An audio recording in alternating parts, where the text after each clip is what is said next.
One Health Super Speciality Hospital, GST Road, Vandalore. புதிய கிளாம்பாக்கம் பேருந்து நிலையத்தின் எதிரில். தொடர்புக்கு 0944502558.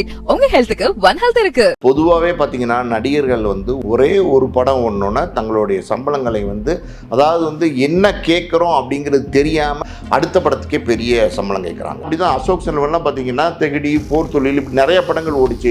ஓமை கடவுள் எல்லாம் ஓடினதுக்கப்புறம் அவருக்கு ஒரு ஆட்டிடியூட், எல்லாருமே என்ன பண்ணுறாங்கன்னா ஆட்டிடியூடை டெவலப் பண்ணிக்கிறாங்க. அந்த மாதிரி தான் அசோக் செல்வன்லாம் பார்த்தீங்கன்னா அவருக்கு என்ன தகுதி, அவரை போட்டு படம் எடுத்தால் என்ன வியாபாரம் ஆகும், அந்த தயாரிப்பாளர் அவருக்கு இவ்வளோ சம்பளம் கொடுத்து இதுக்கு மேலே இவ்வளோ காஸ்ட் ஆஃப் ப்ரொடக்ஷன்னா அதில் தயாரிப்பாளர் லாபம் வருமா நஷ்டம் வருமா எதையுமே நடிகர்கள் பார்க்கறது இல்லை.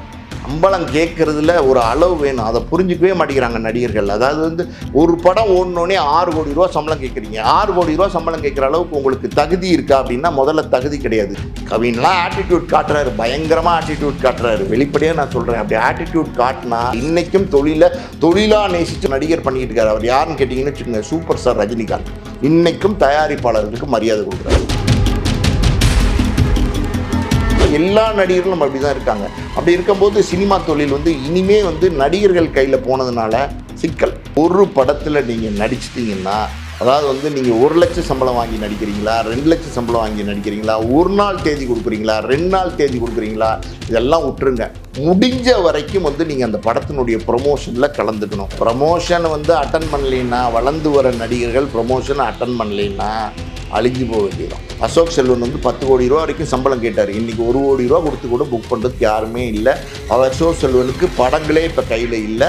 இப்போ இந்த மாதிரியெல்லாம் ஆட்டம் போட்டு ஆட்டிடியூட் காமிச்சிங்கன்னா இப்போ அசோக் செல்வனுக்கு ஏற்பட்ட நிலைமை தான், அதர்வா முரளிக்கு ஏற்பட்ட நிலைமை தான் மற்றவங்களுக்கும் ஏற்படும். 50க்கும் மேற்பட்ட உலக நாடுகளில் 100 கோடிக்கும் அதிகமான ஆகாயம் தமிழ் பார்வையாளர்களுக்கு பேரன்பும் திருநன்றியும். ஆகாயம் தமிழ் நேயர்கள் எல்லாருக்கும் அன்பு வணக்கம். இன்னைக்கு நம்ம கூட சினிமா விமர்சகர் மற்றும் ஆஸ்கார் மூவிஸ் ப்ரொடியூசர் பாலாஜி பிரபு சார் தான் வந்திருக்காங்க. வணக்கம் சார்.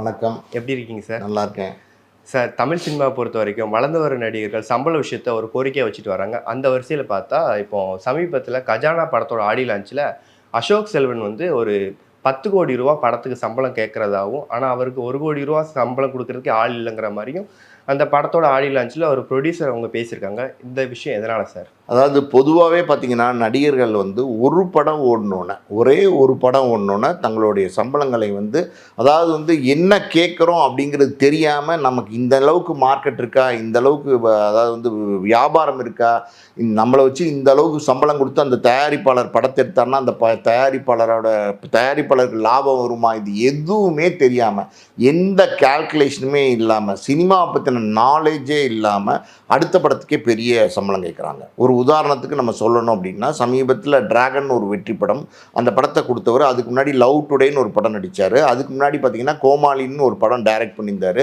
கோமாளி படம் வெற்றி படம் தான், அதில் ஒன்றும் சந்தேகம் இல்லை. லவ் டுடேன்ற படத்தை அவரே நடிக்கிறாரு, அதுவும் பெரிய வெற்றி படம் தான், அதில் ஒன்றும் சந்தேகம் இல்லை.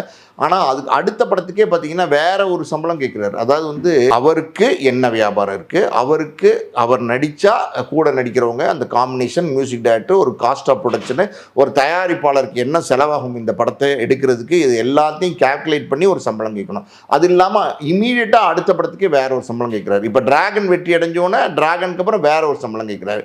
அதாவது டிராகனுக்கு முன்னாடி 8 கோடி வாங்கிட்டு இருந்தார்னா டிராகனுக்கு அப்புறம் 16 கோடி வாங்குறாரு. உடனே 16 கோடி கேட்டிங்கன்னா எப்படி சரியாக வரும்? இப்போ கவின் ஒரு நடிகர் இருக்கார், அவர் பார்த்தீங்கன்னா இப்போ சும்மா 1-2 படங்கள் தான் ஓடி இருக்கு, பெருசாலாம் ஒன்றும் பெரிய லிஃப்ட்டுன்னு ஒரு படம் ஓடிச்சு, அப்புறம் ஏதோ டாடான்னு ஒரு படம் ஓடிச்சு. அந்த 2 படங்கள் ஓடினோடனே பார்த்தீங்கன்னா கவினுக்கு ஒரு பெரிய மார்க்கெட் வந்துருச்சுன்னு அவர் நினச்சிக்கிட்டு அவர் ஒரு பெரிய சம்பளம் கேட்குறாரு.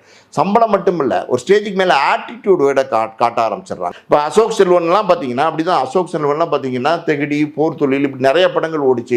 ஓமை கடவுள் எல்லாம் ஓடினதுக்கப்புறம் அவருக்கு ஒரு ஆட்டிடியூட், எல்லாருமே என்ன பண்ணுறாங்கன்னா ஆட்டிடியூடை டெவலப் பண்ணிக்கிறாங்க. அதாவது நம்ம தான் பெரிய ஆள், நம்ம தான் சூப்பர் ஸ்டாரு, ரஜினி தான் சூப்பர் ஸ்டாரு அப்படிங்கிறது அவங்களுக்கு தெரிய மாட்டேங்குது. நம்மளும் சூப்பர் ஸ்டாரு, நம்மளும் ரஜினிகாந்த், நம்மளும் கமலஹாசன், நம்மளும் விஜய், நம்மளும் அஜித்னு நினச்சிங்கன்னா அப்புறம் அந்த ஆட்டிடியூட் உங்கள் தலைக்கு ஏறிச்சுன்னா அது வந்து உங்களுக்கு எப்படி சொல்கிறது, சரிவுக்கு காரணமாக மாறிடும். நிச்சயமாக வந்து அது வந்து உங்களுக்கு எப்படி சொல்லுது, அழிவு பாதையில் கூட்டிகிட்டு போயிடும். அந்த மாதிரி தான் அசோக் செல்வன்லாம் பார்த்தீங்கன்னா அவருக்கு என்ன தகுதி, அவரை போட்டு படம் எடுத்தால் என்ன வியாபாரம் ஆகும், அந்த தயாரிப்பாளர் அவருக்கு இவ்வளோ சம்பளம் கொடுத்து இதுக்கு மேலே இவ்வளோ காஸ்ட் ஆஃப் ப்ரொடக்ஷன்னா அதில் வந்து தயாரிப்பாளர் லாபம் வருமா நஷ்டம் வருமா எதையுமே நடிகர்கள் பார்க்கறது இல்லை. பொதுவாகவே பார்த்தீங்கன்னா அசோக் செல்வன் மட்டும் நம்ம சொல்லி பேசக்கூடாது. எல்லா நடிகர்களும் அப்படி தான் இருக்காங்க. எல்லா நடிகர்களும் என்ன நினைக்கிறாங்கன்னா ஒரு தயாரிப்பாளரை உறிஞ்சி, அதாவது வந்து மேக்சிமம் ஒரு தயாரிப்பாளரை சக் பண்ணி பணம் வாங்கணும். அதாவது வந்து அட்டைப்பூச்சின்னு சொல்லுவாங்க. காட்டில் போனீங்கன்னா பார்த்து போங்க, அட்டை இருக்குன்னு சொல்லுவாங்க. அட்டைப்பூச்சி இருந்தால் கடிச்சா விடாது, ரத்தத்தை குடிச்சிருன்னு சொல்லுவாங்கல்ல. அந்த மாதிரி தமிழ் சினிமாவில் இருக்கிற நடிகர்கள்லாம் பார்த்தீங்கன்னா தயாரிப்பாளர் அட்டைப்பூச்சி மாதிரி அவங்க ரத்தத்தை உறிஞ்சுறாங்க. அவங்களுக்கு ஒரு குடும்பம் இருக்குது, அவங்களுக்கு ஒரு பொண்டாட்டி பிள்ளைங்க இருக்குது, அவங்களுக்கு ஒரு வாழ்க்கை இருக்குது. அவங்க இவ்வளோ கோடிகள், அதாவது வந்து இன்றைக்கி படம் எடுக்கிறதுக்கு சாதாரணமாக இல்லை. அதாவது வந்து 100 கோடி 200 கோடி 300 கோடி 400 கோடி 500 கோடின்னு முதலீடு போயிடுச்சு. சாதாரணமாக ஒரு சின்ன படம் எடுக்கணும் கூட 5-6 கோடிக்கு போயிடுச்சு. 30 கோடி 40 கோடி இப்படி போயிடுச்சு. இவ்வளோ பணத்தை வந்து ரிஸ்க் எடுத்து தயாரிப்பாளர் போடுறாங்க. அந்த படத்தில் அந்த போடுற பணத்துக்கு திருப்பி வருங்கிறதுக்கு தயாரிப்பாளருக்கு எந்த வித உத்தரவாதம் இருக்கா அப்படின்னு கேட்டிங்கன்னா எந்த வித உத்தரவாதமும் கிடையாது. எவ்வளோ பெரிய நடிகராக இருந்தாலும் பெரிய தோல்வி படம் வந்துடுது, பெரிய நஷ்டங்கள் வந்துடுது. ஒரு உதாரணம் சொல்லணும், அஜித் 180 கோடி ரூபா சம்பளம் வாங்குறாரு. விடாமுயற்சியினுடைய கதை என்னாச்சு, அந்த படத்தினுடைய லைக்கா நிறுவனத்துக்கு என்னாச்சு? இவ்வளோ பெரிய சம்பளம் வாங்குறீங்களே, அப்போ நீங்கள் அந்த தயாரிப்பு நிறுவனத்துக்கு ஏதாவது உத்தரவாதம் கொடுக்க முடியுமா? என்ன 150 ரூபா கொடுத்து 150 கோடி போட்டு எடுங்க, எனக்கு சம்பளம் கொடுங்க, என்னை 150 கோடி காஸ்ட் ஆஃப் ப்ரொடக்ஷன் போட்டு மொத்தம் 300 கோடி பணம் வருது, உங்களுக்கு வந்து ஒரு 400 கோடிக்கு நான் லாபம் பண்ணி தர மாதிரி, அதாவது 400 கோடிக்கு வியாபாரம் ஆச்சுன்னா 100 கோடி ப்ரொடியூசருக்கு லாபம் கிடைக்கும். அதே மாதிரி உத்தரவாதம் கொடுக்க முடியுமா? இல்லை 50 கோடிக்கு உத்தரவு கொடுக்குமா? 10 கோடிக்காவது உத்தரவாதம் கொடுப்பா? இதெல்லாம் வேணாங்க. போட்ட பணத்தை திருப்பி எடுக்கிறதுக்காக ஒரு நடிகன் ஒரு தயாரிப்பாளருக்கு உத்தரவாதம் கொடுக்க முடியுமா? எந்த நடிகனாவது அப்படி உத்தரவாதம் கொடுக்குறானா? எந்த நடிகனுமே என்ன நினைக்கிறான்னா, இந்த படம் ஓடிச்சா உடனே அடுத்த படத்துக்கு சம்பளத்தை ஏற்றணும்னு நினைக்கிறான். ஏன் அதர்வா முரளி அப்படி தான் பண்ணார். அதர்வா முரளிக்கு நல்ல மார்க்கெட் வந்துச்சு. ஒரே சமயத்தில் பார்த்தீங்கன்னா விக்ரம் பிரபு, கௌதம் கார்த்திக், அதர்வா முரளி 3 பேருமே வாரிசு நடிகர்கள். 3 பேருமே அறிமுகமானாங்க. ஒரு பக்கம் பிரபு பையன், ஒரு பக்கம் கார்த்திக் பையன், ஒரு பக்கம் முரளி பையன். 3 பேருமே வந்த இடத்துல கௌதம் கார்த்திக் பெருசாக சைன் ஆகலை, விக்ரம் பிரபு பெருசாக சைன் ஆகலை. அதர்வா முரளிக்கு ஒரு பெரிய மார்க்கெட் இருந்துச்சு. அவரோட லுக்கு, அவரோட மேன்லினஸ்ஸு, அவரோட நடிப்பு, ஃபைட்டு, டான்ஸு எல்லாமே ஆடியன்ஸ் விரும்பினாங்க. நிறைய படத்தில் அதர்வாவை ரசித்தாங்க. சில வெற்றி படங்கள் கூட இருந்துச்சு. ஆனால் ஆட்டிடியூட், எனக்கு இவ்வளோ சம்பளம் கொடுங்க, அவ்வளோ சம்பளம் கொடுங்க, அப்படி சம்பளம் கொடுங்க, இதை கொடுங்க, அதை கொடுங்க. சம்பளம் கேட்குறதுல ஒரு அளவு வேணும். அதை புரிஞ்சிக்கவே மாட்டேங்கிறாங்க நடிகர்கள். அதாவது வந்து ஒரு படம் ஓடனோடனே 6 கோடி ரூபா சம்பளம் கேட்குறீங்க. 6 கோடி ரூபா சம்பளம் கேட்குற அளவுக்கு உங்களுக்கு தகுதி இருக்கா அப்படின்னா முதல்ல தகுதி கிடையாது. நீங்கள் என்ன நினைக்கிறீங்கன்னா, ஒரு படம் வெற்றி அடைஞ்சிருச்சா 50 லட்சம் வாங்கலாம். நான் அந்த காலத்தில் நான் ஒரு உதாரணம் சொல்கிறேன். சிவாஜி கணேசனே அவராவது ஒரு படம் பெரிய படம் ஓடிடுச்சுன்னா ஒரு 10,000 ரூபா ஜாஸ்தி கேட்குறதுக்கு யோசிப்பார். அதாவது 1 லட்ச ரூபா சம்பளம்னு வச்சுக்கோங்க. ஒரு படம் மிகப்பெரிய வெற்றி படமாக ஆயிடுச்சு அப்படின்னா அடுத்த வர தயாரிப்பாளர்கிட்ட, என் முதலாளி ஒரு ஒரு ஒரு 10,000 ரூபா சேர்த்து கொடுப்பீங்களா இந்த படத்துக்கு? போன படம் இப்படி போயிருக்கு, நான் அந்த போன படத்துக்கு இந்த சம்பளம் வாங்கினேன், 1 லட்சம் வாங்கினேன், ஒரு 1,10,000 ரூபா தர முடியுமா உங்களால் அப்படின்னு கேட்பார். சிவகுமார் கேட்பார், ஜெய்சங்கர் கேட்பார், முத்துராமன் கேட்பார், ஜெமினி கணேசன் கேட்பார். அதாவது எல்லா நடிகர்களுமே அன்னைக்கு ரவிச்சந்திரன் கேட்பார். இப்படி வந்து அன்னைக்கு இருந்த நடிகர்களும் அன்னைக்கு பிரபலமாக பல படங்களை கொடுத்தவங்க தான், அன்னைக்கு பல வெற்றி படங்களை கொடுத்தவங்க தான். எம்ஜிஆர் கேட்பார். ஏன் இன்னைக்கு தயாரிப்பாளர்களுக்கு ஒரு நடிகர் வந்து முதல்ல வந்து மரியாதை கொடுக்குறாரு அப்படின்னா கிடையவே கிடையாது. தயாரிப்பாளருக்கு எந்த வித மரியாதையும் கிடையாது. ஒரு செட்டில் ஒரு தண்ணி கொடுக்குற, ஒரு டீ கொடுக்குற பையனுக்கு இருக்கிற மரியாதை கூட ஒரு தயாரிப்பாளருக்கு இன்னைக்கு கிடையாது. ஒரு டீ கொடுக்குற பையன் கூட இன்றைக்கி மரியாதையை நிமிர்ந்து அந்த செட்டில் நடந்து போவான். தயாரிப்பாளர் பார்த்தீங்கன்னா பயந்து போக வேண்டியிருக்கு, திக்குன்னு போக வேண்டியிருக்கு. ஏன் தெரியுமா? ஒரு டைரக்டர் இன்றைக்கி என்னென்ன கேட்பாரோ, எவ்வளவு செலவழித்து விடுவாரோ, இந்த நடிகர் என்ன கேட்பாரோ. இன்றைக்கி ஒரு சினிமா தொழில் மிக மிக மிக மிக பின்னோக்கி போயிட்டுருக்கு. பல ஃபைனான்ஷியல் டிஃபிகல்ட்டிஸ் தயாரிப்பாளர்கள் இருக்குது. இன்னும் வெளிப்படையாக சொல்ல போனால் இன்றைக்கி சினிமாவில் தயாரிப்பாளர்களே இல்லை. எல்லா தயாரிப்பாளர்களுமே சினிமா விட்டு போயிட்டாங்க. பல பிரம்மாண்ட படங்கள் எடுத்துகிட்டு இருந்தவங்க, அதாவது அந்த காலத்திலிருந்து பார்த்தீங்கன்னா தேவர் ஃபிலிம்ஸ் இருந்தாங்க, ஏவிஎம் நிறுவனம் இருந்தாங்க, சத்யஜோதி இருந்தாங்க, அப்புறம் சத்யா மூவிஸ் இருந்தாங்க, விஜயவாகினி இருந்தாங்க, இன்னும் பல தயாரிப்பு நிறுவனங்கள், கற்பகம் ஸ்டுடியோஸ் இருந்துச்சு.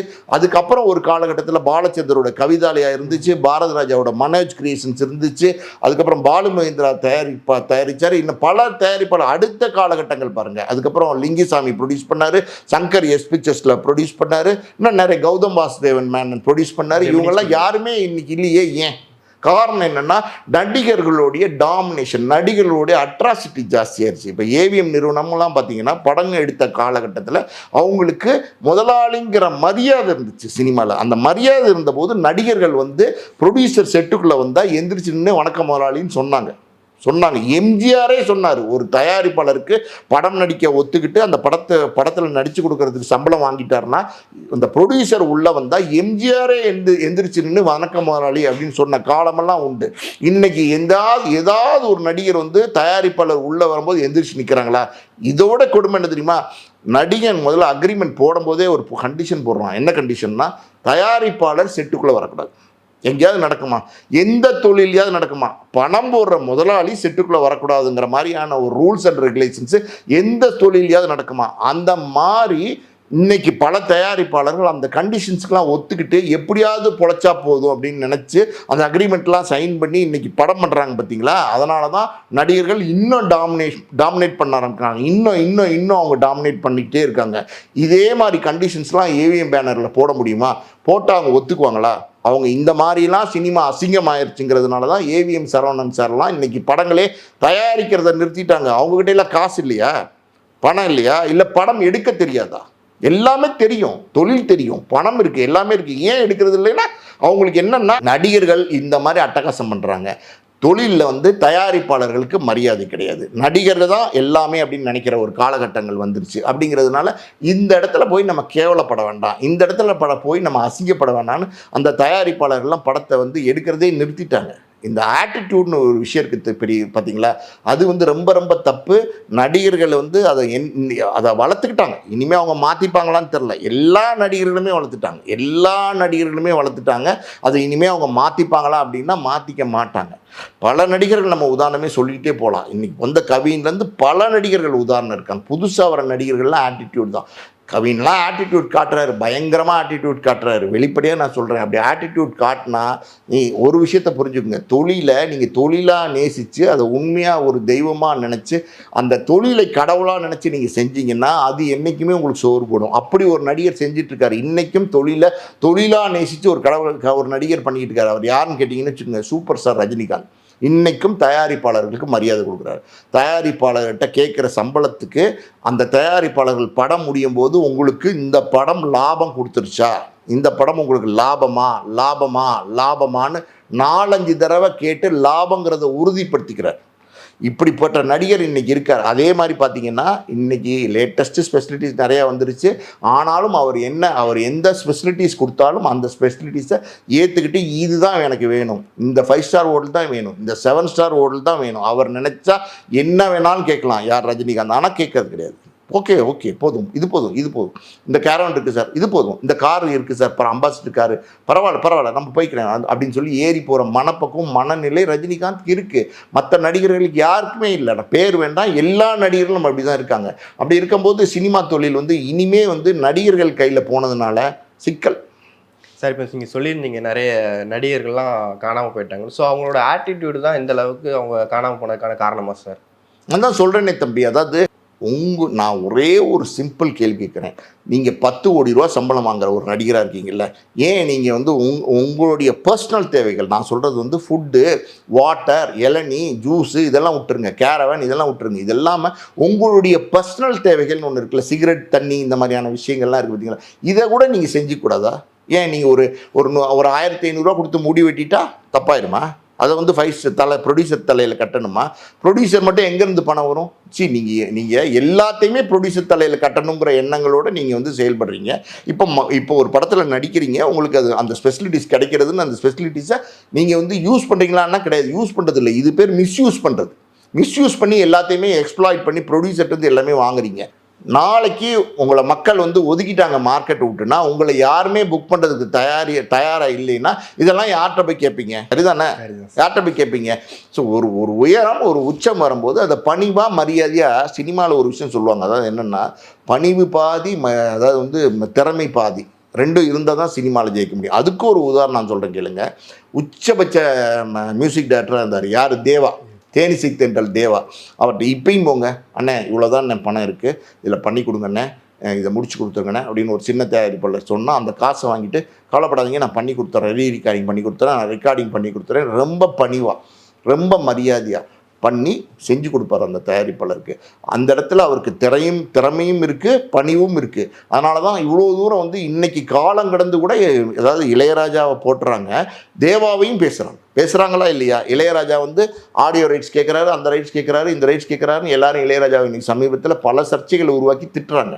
ஆனால் தேவா பாருங்கள் அந்த இடத்துல கூட ஒரு பெருந்தன்மையாக என்னுடைய பாடல்கள் அடுத்தடுத்த ஜென்ரேஷன் போய் சேரட்டும், குழந்தைகளுக்கு போய் சேரட்டும், என்னுடைய பாடல்களை கேட்டு அவங்க சந்தோஷப்படுறாங்களா, அது எனக்கு பெருமையாக இருக்குது, அது எனக்கு சந்தோஷமாக இருக்குது, அதுக்கு எனக்கு காசு வேணாம், எனக்கு ராயல்ட்டி வேணாங்கிறாரு. சரி பாருங்கள், இது ரெண்டையும் கம்பேர் பண்ணி பாருங்கள். தேவா பெருந்தன்மையாக சொல்கிறார். அதை வந்து எல்லாரும் பார்க்கும்போது தேவாவுடைய பெருந்தன்மை இளையராஜாக்கு இல்லையேங்கிறாங்க. உண்மையாக தானே? சார் இப்போ கஜானா ஆடியோ லான்ச் பார்க்கும்போது அவர் இன்னொருத்தரையும் சொல்லியிருக்காரு, ஏன்னா யோகி பாபுவும் பட ப்ரொமோஷனுக்கு வர்றதுக்காக அமௌண்ட் கேட்குறாங்கன்னு சொல்கிறாரு. ஸோ இந்த விஷயம் எதனால சார்? ஒரு படத்தில் நீங்கள் நடிச்சிட்டிங்கன்னா, அதாவது வந்து நீங்கள் 1 லட்சம் சம்பளம் வாங்கி நடிக்கிறீங்களா, 2 லட்சம் சம்பளம் வாங்கி நடிக்கிறீங்களா, 1 நாள் தேதி கொடுக்குறீங்களா, 2 நாள் தேதி கொடுக்குறீங்களா, இதெல்லாம் விட்டுருங்க. முடிஞ்ச வரைக்கும் வந்து நீங்கள் அந்த படத்தினுடைய ப்ரொமோஷனில் கலந்துக்கணும். ப்ரொமோஷன் ரொம்ப முக்கியம். எல்லா நடிகர்களும் சம்பளம் வாங்கி அந்த படத்தில் நடிச்சிட்டாங்கன்னா கண்டிப்பாக அந்த படத்தினுடைய ப்ரொமோஷனுக்கு வந்து கோஆப்ரேட் பண்ணணும். அப்போ தான் தயாரிப்பாளர்கள் தப்பிக்க முடியும். சார் இப்போ நீங்கள் சொல்லியிருந்த மாதிரி படத்தோட ப்ரொமோஷன் வந்து ரொம்ப ஏன்னா இப்போ ரீசெண்டாகவே நிறைய நடிகர்கள் வந்து ப்ரொமோஷன் வர்றதில்ல, படம் நம்ம நடித்து முடிச்சிட்டோமோ அதோட நின்றுடுறாங்க. ஸோ பெரிய பெரிய நடிகர்கள்லாம் ப்ரொமோஷன் வந்து கட்டாயம் அட்டன் பண்ணிடுறாங்க. அப்படி இருக்கிறப்ப இப்போ வளர்ந்து வர நடிகர்கள்லாம் இதுக்கப்புறம் அவங்க ஒரு அடுத்த ஸ்டேஜுக்கு போனதுக்கப்புறம் இந்த மாதிரி ப்ரொமோஷன் மீட்டிங்லாம் அட்டன் பண்ணுவாங்களா, இல்லை அவங்களுடைய இதை வந்து மாற்றிப்பாங்களா சார்? இல்லை ப்ரமோஷன் வந்து அட்டன் பண்ணலைன்னா, வளர்ந்து வர நடிகர்கள் ப்ரமோஷன் அட்டன் பண்ணலைன்னா அழிஞ்சு போக வேண்டியதான். அவ்வளோதான். அசோக் செல்வன் வந்து 10 கோடி ரூபா வரைக்கும் சம்பளம் கேட்டார். இன்றைக்கி 1 கோடி ரூபா கொடுத்து கூட புக் பண்ணுறதுக்கு யாருமே இல்லை. அசோக் செல்வனுக்கு படங்களே இப்போ கையில் இல்லை. அதாவது வந்து தக் லைஃப்பில் வந்து கமலோட சிம்புவோட சும்மா ஒரு சின்ன பாத்திரத்தில் நடிக்கிறார் மணிரத்னம் படத்தில். அதை தவிர வேறு படங்களுக்கு அசோக் செல்வனுக்கு இல்லை. இப்போ இந்த மாதிரியெல்லாம் ஆட்டம் போட்டு ஆட்டிடியூட் காமிச்சிங்கன்னா இப்போ அசோக் செல்வனுக்கு ஏற்பட்ட நிலைமை தான் அதர்வா முரளிக்கு ஏற்பட்ட நிலைமை தான் மற்றவங்களுக்கும் ஏற்படும். கண்டிப்பாக சார், நிறைய விஷயங்கள் ஷேர் பண்ணீங்க. Thank you sir. நன்றி.